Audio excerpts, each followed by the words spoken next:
Bismillahirrahmanirrahim. Assalamualaikum warahmatullahi wabarakatuh. Salam sejahtera. Apa khabar semua? Alhamdulillah, pada kali ini cikgu akan perdengarkan sebuah tazkirah oleh Ustazah di sekolah cikgu, Ustazah Hasrina, yang menyampaikan tazkirah yang bertajuk Andai Ini Ramadan yang Terakhir. Okey, dengarkan.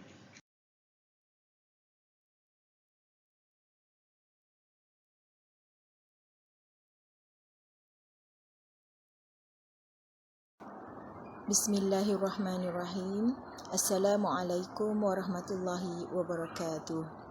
Alhamdulillahi rabbil alamin. Wassalatu wassalamu ala ashrafil anbiya wa mursalin Sayyidina Muhammadin wa ala alihi wa sahbihi ajma'in. Allahumma barik lana fi Ramadan wa balighna Lailatul Qadar. Amin, amin, amin. Rakan-rakan guru yang dirahmati Allah, sebenarnya saya dan guru-guru panitia agama Islam bukanlah orang yang terbaik untuk menyampaikan tazkirah. Masih banyak kelemahan yang ada pada diri kami, tetapi kami cuba untuk mencari ruang-ruang amal di bulan Ramadan ini untuk menambahkan pahala. Maka kami mencuba untuk menyampaikan tazkirah. Mudah-mudahan amal ini dipandang oleh Allah Subhanahu Wa Taala dan ada manfaatnya untuk kita semua. Mari kita renung kata-kata ini.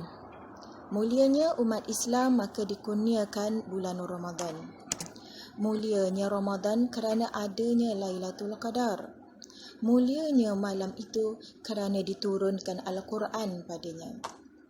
Sabda Rasulullah sallallahu alaihi wasallam, manfaatkan 5 perkara sebelum datang 5 perkara.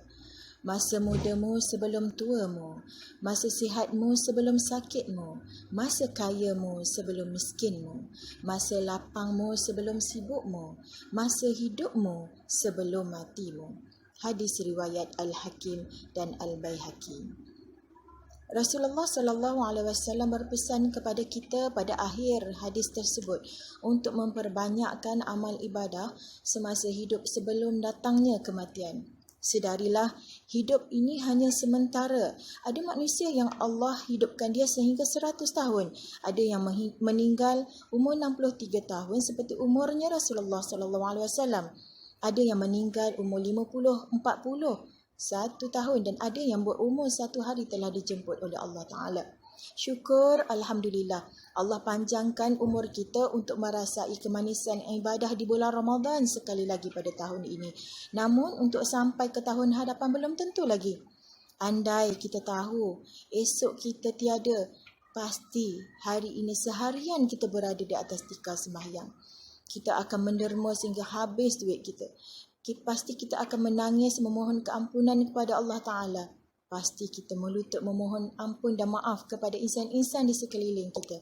Namun, kita tidak tahu bilakah ajal kita. Sebab itu kita sering kali terlupa dan terleka. Sahabat-sahabat yang dirahmati Allah, Ustazah Nur Hafizah Musa pernah berkata, kematian itu pasti datang. Bagaimana cara kita akan mati, diri kita lah yang menentukannya. Maka desainlah kematian itu mulai sekarang. Kalau kita mahu mati sebagai seorang ahli solat, maka jagalah solat kita. Ahli puasa, ahli zikir, ahli membaca Al-Quran akan mati dalam keadaan amalan yang dilakukannya secara berterusan dan bersungguh-sungguh kerana Allah Subhanahu Wa Taala sehingga ke akhir hayatnya. Janganlah kita merasa bosan untuk berbuat baik. Janganlah kita merasa bosan untuk bertaubat. Jangan rasa malu untuk berubah. Ketepikan rasa penat dan lelah untuk beribadah. Perbanyakkan doa dan munajat kepada Allah. Berzikirlah supaya hati menjadi bersih dan tenang. Dan sentiasalah memohon taufik dan hidayah Allah Subhanahu Wa Taala agar mendapat bimbingan untuk Allah menjadikan kita sebagai seorang yang soleh dan solehah. Biarlah kita penat di dunia. Nanti kita akan dapat berehat selama-lamanya di syurga sana. Syurga adalah tempat kembali yang kekal abadi, tempat berseronok dan tempat yang paling bahagia. Tiada lagi di sana solat, puasa, sedekah dan ibadah-ibadah lain seperti di dunia. Tiada lagi sengketa dan permusuhan. Tiada lagi jihad melawan nafsu, melawan syaitan dan melawan musuh Allah SWT.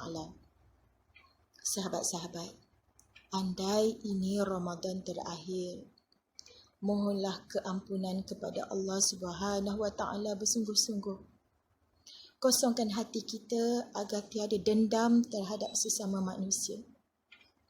Andai kita pernah melakukan kesalahan kepada ibu bapa, adik-beradik, rakan-rakan, saudara mara, hatta terhadap anak-anak, mohonlah maaf cepat-cepat.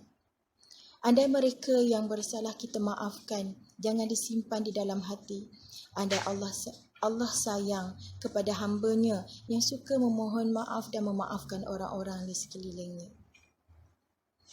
Semoga Ramadan ini menjadi kenangan terindah, memberi manfaat di alam barzah, menjadi syafaat di mahsyar Allah sebagai penyelamat setelah arwah. Peringatan ini sebenarnya lebih untuk diri sendiri. Apa yang baik itu datang daripada Allah SWT, yang lemah itu dari diri saya sendiri. Sekian, wabillahi taufiq wa hidayah. Wassalamualaikum warahmatullahi wabarakatuh.